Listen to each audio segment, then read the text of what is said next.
Republicans have chosen to triple down on the chaos, triple down on the dysfunction, and triple down on the extremism. That was House Minority Leader Hakeem Jeffries just a few moments ago, reacting to how, amid a global crisis that is unfolding in the Middle East, the U.S. House of Representatives remains leaderless and in chaos, with no end in sight to their manufactured mayhem. Last hour, the Republican House Caucus elected MAGA loyalist Jim Jordan as their next Speaker designee. That was after Steve Scalise, who the Republicans had elected as Speaker designee just 2 days ago, bowed out amid attacks about his health. He didn't secure enough votes to win anyway. If all this sounds eerily familiar, it's because it is. Happened in January. It's still very much unclear whether Jim Jordan has the votes he would need to win a floor vote to become the Speaker of the House after 55 Republicans said they would vote against him in a full House floor vote.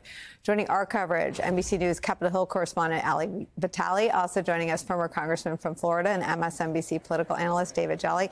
Ali, they're getting weird, right? Nancy Mace was wearing a fabric sew-on letter.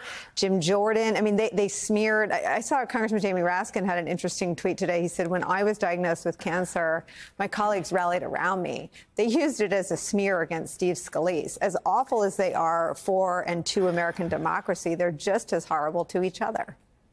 Yeah, clearly there's no love lost if they're calling themselves a family here. I think this is one of my favorite features is we added this little tracker to our live blog that they've been 10 days and 59 minutes and 12 seconds without a House Speaker. That is stunning. We thought that the most crazy and historic thing that we had seen was Kevin McCarthy getting ousted. But this, I think, may take the cake because at every turn, it seems like they run into a brick wall. We are now at the second person that they've nominated in basically 3 days to be the Speaker designee. Jordan didn't earn that many more votes this time as he did 48 hours ago. I got to tell you, in my conversations with my Republican sources, there was a lot of disappointment and a lot of frustration because they thought that Jordan would get at least 150 votes coming out of this closed-door conference. Maybe that would be enough for him to ride some momentum to an immediate House floor vote.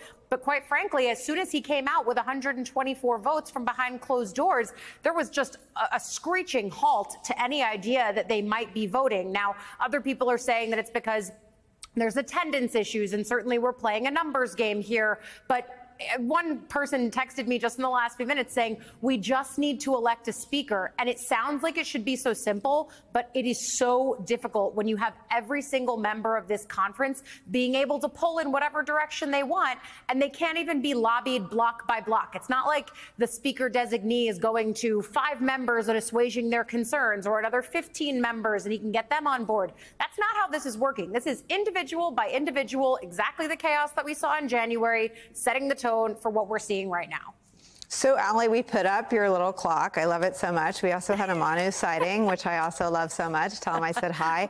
Let me ask you what they're fighting about. I mean, because to me, from where I sit, they're all election. I mean, they're so extreme as it is that the idea that there are divisions among the extremists is odd to me.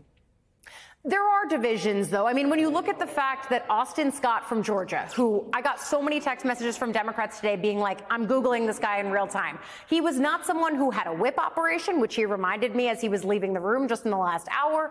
And he still managed to garner over 80 votes behind closed doors, just as someone who could be a stand-in as, hey, I'm not Jim Jordan. Here's your other option. He is a different kind of Republican in that he is not someone like Jim Jordan who carries the baggage in the same way of January 6th. Jim Jordan, who not only is a close ally of the former president, but defied a subpoena from the January 6th committee amid other things. I remember following him during that stonewalling and asking him how it would manifest when he became a chairman who could issue his own subpoenas and would expect them to be respected. Clearly, there's no irony left in this building because we've almost lost that plot line. But that's something that's real about Jim Jordan as someone who moderates may struggle to get behind. And clearly, 80 or so members of this Republican conference were saying, hey, I would rather not have to vote for this guy. Now, they did do a second ballot, which is kind of the same question, but also not the same question. They made them vote after voting on the binary on if they brought this to the floor, would members vote for Jim Jordan? This was still a secret ballot, but 152 of them said that they would vote for Jim Jordan. That's a better number, but it's still far from 217, and that's a really big problem.